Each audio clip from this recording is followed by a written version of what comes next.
는 것이다. 아멘. 네, 오늘 말씀을 운명을 넘어 예정된 은혜로라는 제목으로 함께 나누려고 합니다. 사랑하는 성도 여러분, 혹시 살아가면서 이런 생각을 해보신 적 있으십니까? 내 인생은 이미 정해진 것이 아닌가? 내가 정말 잘 살아가고 있는가? 앞으로 무슨 일이 일어날 줄 안다면 얼마나 내가 조금 더 편한 삶을 살 수 있을까? 얼마나 내가 좀 더 나은 삶을 살 수 있을까 말입니다. 우리는 겉으로는 말합니다. 에이, 그런 운명이 어딨어? 에이, 그런 거 안 믿어 라고 말합니다. 그럼에도 불구하고 마음 깊은 곳에서는 여전히 불안한 마음이 가득하고 조금 미래를 우리가 알면 대처할 수 있지 않을까? 혹은 어떤 미지의 힘, 보이지 않는 그 힘에 기대고 싶어 합니다. 오늘 말씀에 나오는 에베소 사람들도 그랬습니다. 오늘 말씀을 살펴보기 전에 우리 에베소라는 도시에 대해서 간단하게 살펴보길 원하는데요. 사진 보여주세요. 이 사진처럼 에베소는 육로와 해로가 만나는 중심지였고 상업과 문화가 발달된 도시였습니다. 무엇보다 7대 불가사의라고 할 수 있는 아데미 신전이 있을 만큼 많은 신전과 우상들이 가득한 곳이었습니다.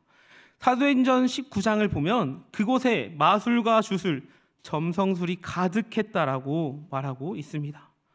이 에베소 사람들은 보이지 않는 세계를 두려워하며 운명과 별의 영향을 믿으며 살아갔습니다.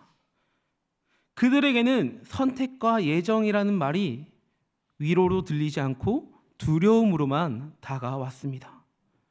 그들 가운데 내 인생이 이미 정해졌다면 어떡하지? 내 운명이 나를 망하게 하면 어떡하지? 이런 두려움의 말 가운데 살았던 것입니다. 그런데 여러분, 이 모습이 정말 오늘 말씀에 나오는 에베소 사람들의 만의 이야기일까요?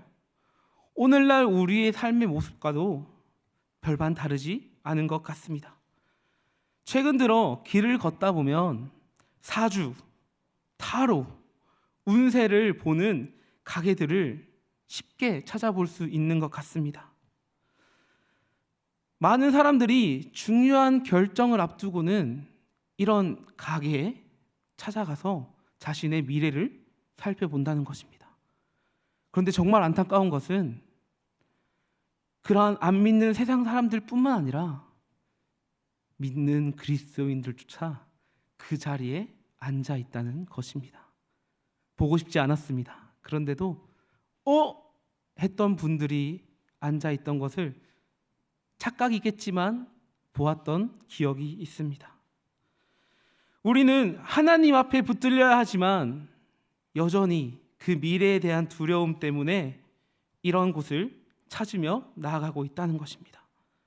그러나 오늘 말씀에서 사도 바울은 분명하게 말합니다. 너의 인생은 운명이 아니라고, 너의 인생은 우연이 아니라고, 너의 인생은 하나님의 선택 안에 있다고 말입니다.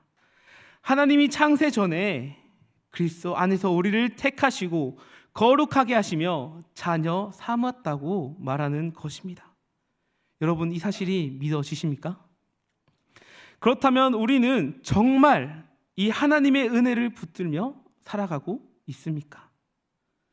아니면 여전히 세상이 말하는 그 운명을 두려워하며 살아가고 있습니까? 오늘 이 말씀을 통해 어두운 세상 가운데 하나님을 믿는 우리가 어떤 태도로 살아가야 할지 함께 살펴보길 원합니다. 첫 번째입니다. 첫 번째는 하나님을 찬송하며 살아가는 것입니다. 하나님을 찬송하며 살아가는 것입니다. 우리 3절 말씀을 다 같이 읽어보겠습니다. 찬송하리로다 하나님 곧 우리 주 예수 그리스도의 아버지께서 그리스도 안에서 하늘에 속한 모든 신령한 복을 우리에게 주시되. 사도 바울은 이 편지를 시작하면서 사도 바울이 썼던 편지와는 조금 다르게 감사가 아닌 찬송으로 시작합니다. 그 당시 사도 바울은 평범한 삶이 아니라 감옥 가운데 있었습니다. 그는 자유롭지도 않았고 앞날이 보장된 삶도 아니었습니다. 그런데도 그는 가장 먼저 하나님의 은혜를 찬양하며 영광 돌리고 있습니다. 왜냐하면 사도 바울은 자신의 인생이 누구의 손에 붙들려 있는지 분명히 알고 있었기 때문입니다. 그는 지금 기분이 좋거나 상황이 좋아서 이 찬송한다라고 에베소 사람들에게 말한 것이 아닙니다. 그가 찬송한 것은 상황이나 감정이 아니라 그의 확신 가운데 있었던 것입니다. 바울은 자신의 인생이 우연이나 세상의 흐름에 맡겨진 것이 아니라 하나님의 손에 붙들려 있다라는 분명한 확신이 있었습니다. 이 확신 속에서 바울은 하나님을 찬송했습니다. 그래서 그는 이렇게 고백합니다. 그리스도 안에서 하늘에 속한 모든 신령한 복을 주셨다고 말입니다. 여기서 우리가 주목해야 할 단어가 있습니다. 그것은 바로 그리스도 안에서라는 것입니다. 이 표현은 이 에베소서를 풀고 이해해나가는 열쇠이자 우리의 삶을 바꾸는 기준입니다. 그리스도 안에서라는 말이 무엇입니까? 우리의 복이나 우리의 환경이나 우리의 조건에 따라 우리의 삶이 바뀌는 것이 아니라는 것입니다. 그런데 세상은 우리에게 계속해서 말합니다. 조건이 좋아야지 행복해질 거라고, 상황이 좋아야지 감사할 수 있을 것이라고, 형편이 나아져야지 기뻐할 수 있는 거라고.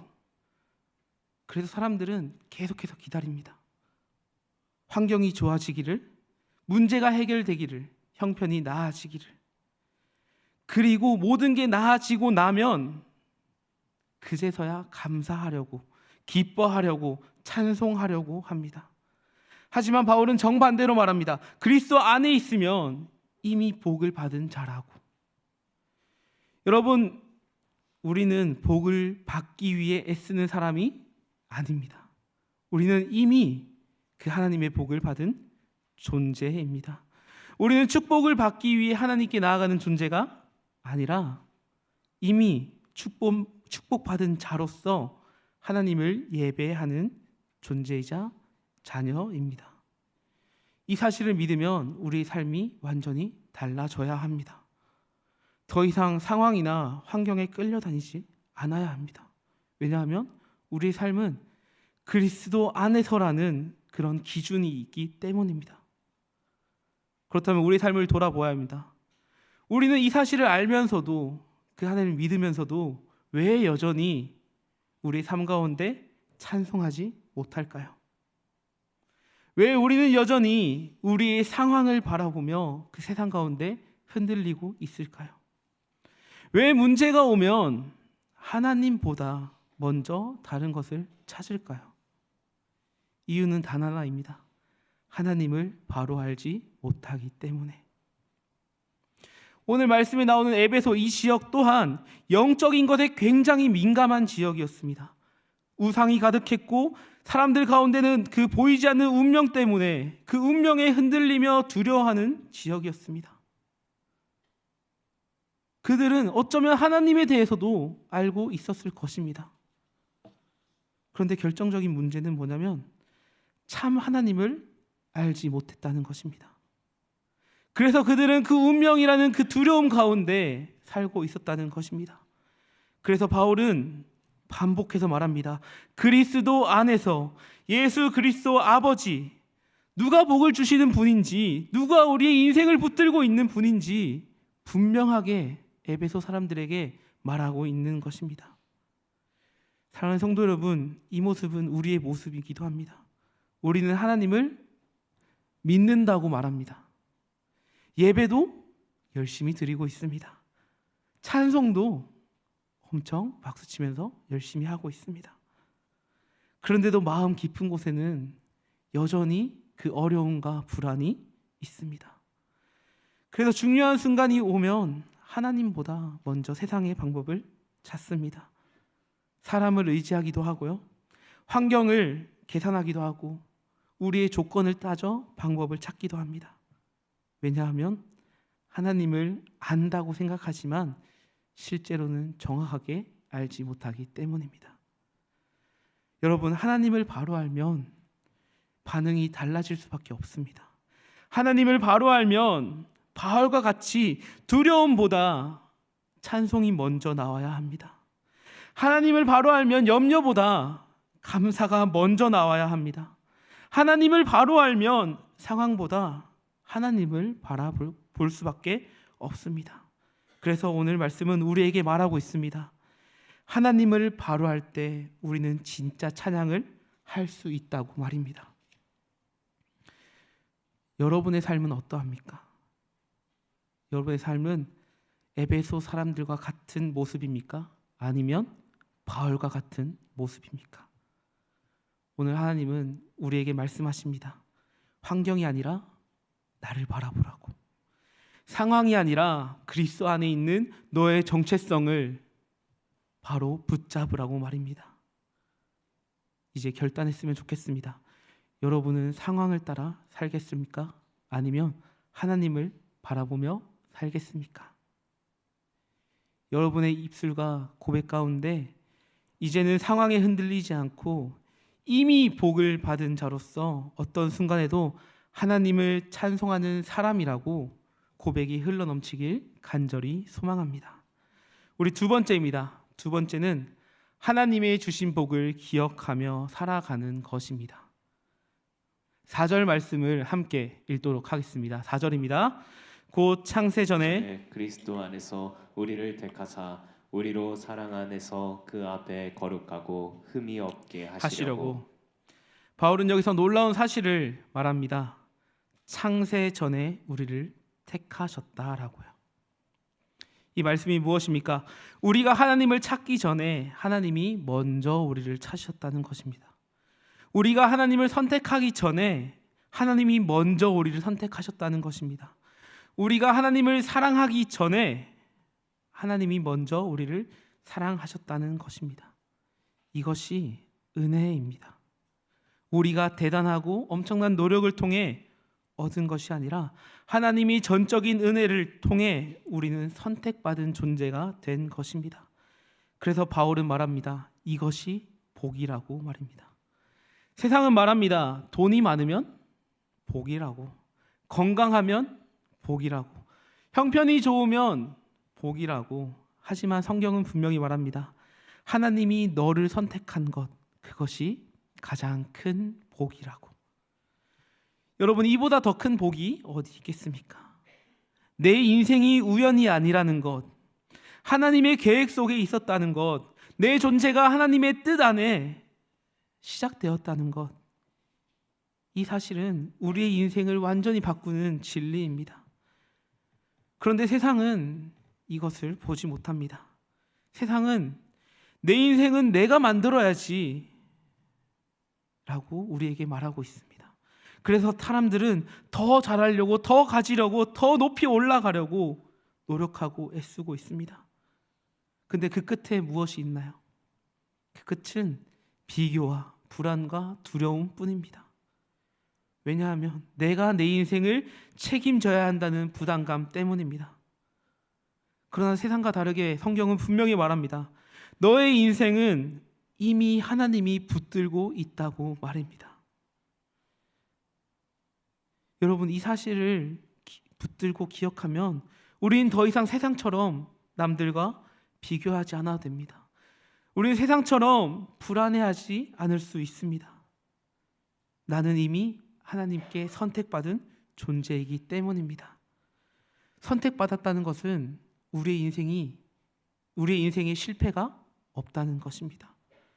하나님이 우리 인생을 끝까지 책임지신다는 것입니다. 그런데 문제는 우리가 이 사실을 자꾸 까먹어 버린다는 것입니다. 우리가 자꾸 반복해서 잊어버린다는 것입니다. 그래서 다시 세상처럼 비교하고, 다시 세상에서 불안해하고, 다시 세상의 기준을 가지고 살아가게 됩니다. 나는 왜 이것밖에 되지 않는가? 나는 왜 저 사람처럼 살지 못하는가 말입니다. 여러분, 이 질문은 출발점이 잘못된 것입니다. 우리는 세상의 기준으로 자신을 평가하는 사람이 아닙니다. 하나님의 선택으로, 하나님의 사랑으로 우리 자신을 바라보아야 합니다. 그래서 바울은 말합니다. 우리는 우연한 존재가 아니다 라고 말입니다. 여러분의 삶은 우연도 아니고 실수도 아닙니다. 우리는 하나님의 계획 속에 있는 존재입니다. 그리고 하나님의 분명한 목적을 가지고 우리를 택하셨습니다.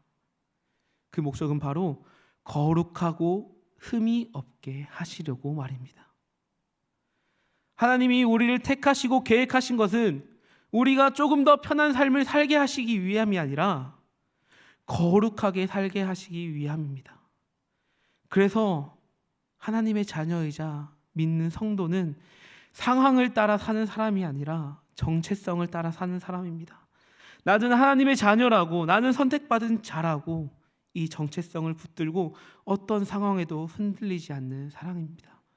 그래서 가장 중요한 질문은 이것입니다. 나는 누구인가? 나는 도대체 어디에 묶여 있는 사람인가? 이 질문의 답이 우리의 선택을 결정하고 우리의 삶을 결정하게 될 것입니다. 사랑하는 성도 여러분, 우리가 꼭 기억했으면 좋겠습니다. 우리는 우연히 만들어진 존재가 아닙니다. 우리는 하나님의 선택받은 백성입니다. 이 확신이 있을 때 우리는 세상의 어떤 어려움 가운데도 흔들리지 않을 수 있습니다. 그래서 매일의 삶 가운데 나는 하나님의 선택받은 자녀라고 고백하는 여러분이 되길 간절히 소망합니다. 우리 세 번째입니다. 세 번째는 택함 받은 자녀의 삶을 사는 것입니다. 우리 5절과 6절의 말씀을 함께 읽도록 하겠습니다. 함께 읽겠습니다.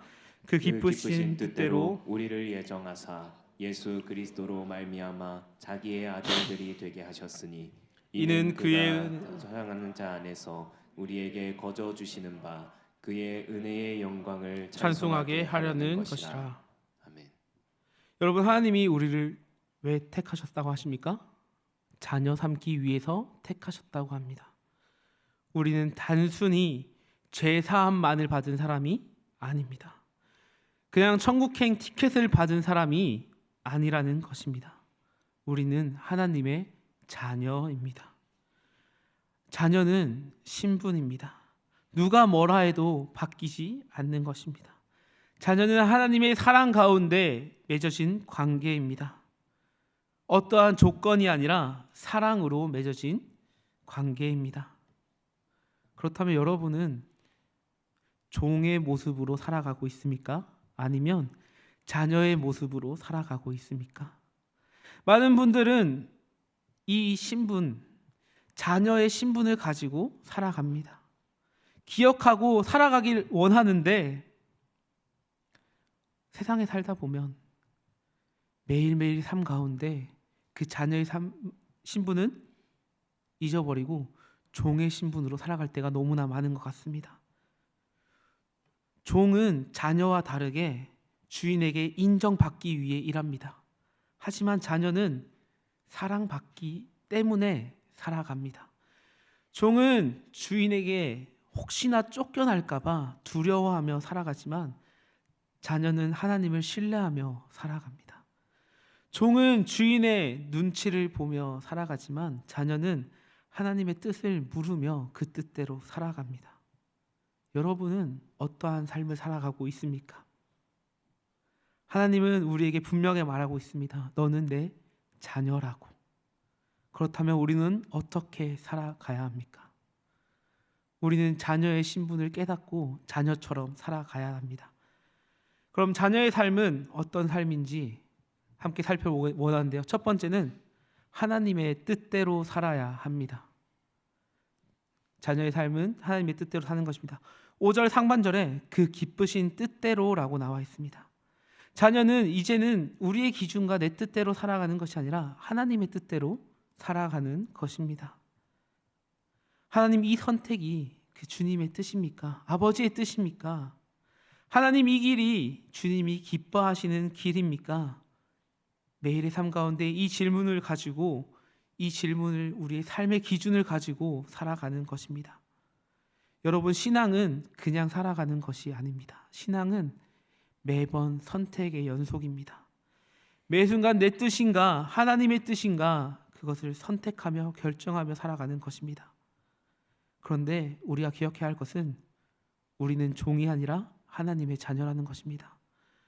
종의 모습처럼 억지로 순종하는 것이 아니라 사랑받는 자녀로서 하나님의 기뻐하시는 길이 어떤 것인지 믿음으로 따라가며 그 길을 선택하는 것입니다.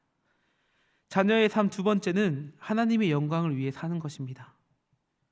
6절 하반절을 보면 그의 은혜의 영광을 찬송하게 하려는 것이라 라고 나와 있습니다. 여러분, 우리의 삶의 목적은 분명합니다. 더 나은 삶, 더 잘 사는 것이 아니라 하나님을 드러내는 삶입니다. 세상은 우리에게 너를 드러내라고 말합니다. 너를 뽐내야 된다라고, 너를 나타내야지 잘 될 것이라고 얘기합니다. 하지만 성경은 너의 삶을 통해 하나님을 드러내라고 말하고 있습니다. 여러분의 삶은, 여러분의 행동은, 여러분의 말은 누구를 보여주고 있습니까? 혹시 나를 드러내고 있지는 않습니까? 아니면 하나님을 드러내고 있습니까? 하나님의 자녀는 자신을 드러내지 않습니다. 하나님의 자녀는 하나님을 드러내는 자입니다. 사랑하는 성도 여러분, 하나님은 오늘도 말씀하십니다. 너는 내 자녀라고, 내 뜻 안에서 살아가라고, 내 영광을 위해 살으라고. 이것이 우리의 정체성이고 이것이 우리의 사명일 줄 믿습니다. 그러므로 우리는 더 이상 운명이나 세상의 그런 말에 흔들리는 사람이 아닙니다. 분명한 방향을 가지고 살아가는 사람입니다. 오늘 말씀 앞에 여러분이 나는 믿음의 자녀로서 하나님의 자녀로서 살아가겠다라고, 내 영광이 아니라 하나님의 영광을 위해 살겠다라고 고백하며 결단하길 간절히 소망합니다. 이렇게 고백하며 살아갈 때 우리의 삶이 하나님의 은혜를 드러내는 삶, 하나님의 영광을 드러내는 삶, 그 삶 가운데 하나님의 복된 영향력을 끼치는 삶을 살아갈 줄 믿습니다. 이제 말씀을 정리하러 갑니다. 사랑하는 성도 여러분, 세상은 끊임없이 말합니다. 운명을 따라 살아간다고. 그 운명 가운데 우리는 살아갈 수밖에 없다라고. 그러니까 내 인생은 내가 책임져야 한다고. 그래서 우리는 흔들리고 불안해하며 남들과 비교하며 살아갑니다. 그러나 하나님은 분명히 말씀하십니다. 너는 우연한 존재가 아니라고. 너는 내가 선택한 자라고. 너는 내 자녀라고 말입니다. 그럼 우리는 함께 나눴던 세 가지를 붙들어야 합니다. 첫 번째는 하나님을 찬송하며 살아가야 합니다. 상황이 아니라 하나님을 바라보아야 합니다. 두 번째는 하나님의 주신 복을 기억하며 살아가야 합니다. 우리는 이미 선택받은 자입니다. 세 번째는 하나님의 자녀답게 살아가야 합니다. 내 뜻이 아니라 하나님의 뜻을 따라 살아가야 합니다. 우리가 이 세 가지를 붙들 때 우리의 삶은 분명히 달라질 것입니다. 우리는 이제 세상에 분명하게 선포해야 합니다. 나는 운명에 따라 살아가는 사람이 아니라고. 나는 상황에 끌려가는 사람이 아니라고. 나는 하나님의 선택받은 자이며 하나님의 자녀라고 말입니다. 이 고백이 여러분의 생각이 되고 여러분의 선택이 되고 여러분의 삶이 되기 바랍니다. 그래서 여러분의 삶을 통해 하나님의 은혜가 드러나고 하나님의 영광이 나타내는 복된 인생이 되시길 간절히 소망합니다. 이 시간 말씀을 기억하며 함께 찬양했으면 좋겠는데요. 은혜 아니면 살아갈 수 없네라는 찬양을 함께 고백하길 원합니다. 찬양의 가사를 보면 은혜 아니면 살아갈 수 없다라고 합니다. 호흡마저도 주님의 것이라고 고백합니다.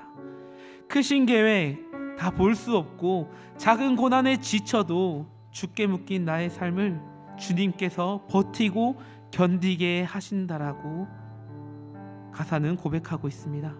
우리 시간 함께 찬양할 때 가사를 기억하며 함께 찬양했으면 좋겠습니다.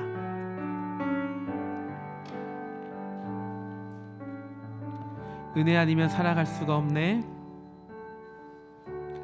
은혜 아니면 살아갈 수가 없네. 호흡마저도 다 주의 것이니 마저도 다 주의 것이니 세상 평안과 위로 내게 없어도 세상 평안과 위로 내게 없어도 예수 오직 예수뿐이네.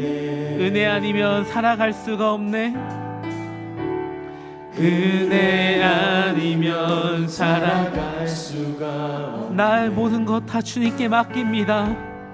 나의 모든 것 다 주께 맡기니 참된 평안과 위로 되신 주님, 참된 평안과 위로 내게 주신 주 예수 오직 예수뿐이네. 크신 계획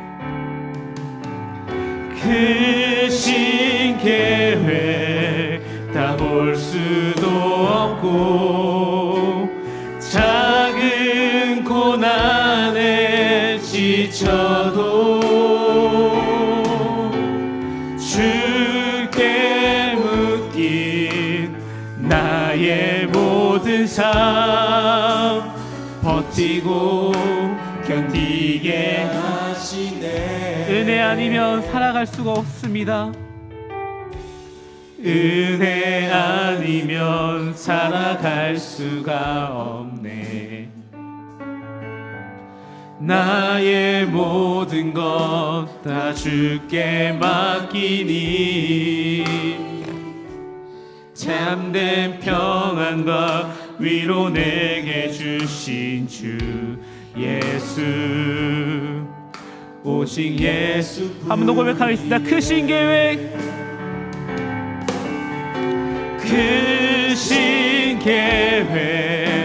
다 볼 수도 없고 작은 고난에 지쳐도 주께 묶인 나의 모든 삶 버티고 견디. 우리 한 번 더 고백하겠습니다. 크신 계획 다 볼 수 없지만 주님을 붙듭니다.